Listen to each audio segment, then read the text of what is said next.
çalışacak.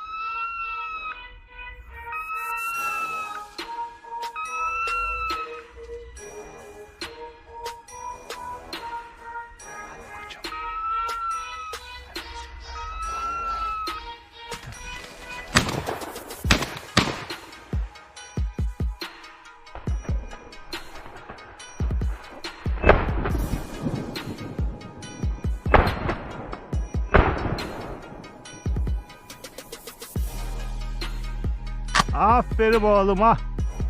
Aferin. Aferin babacığıma.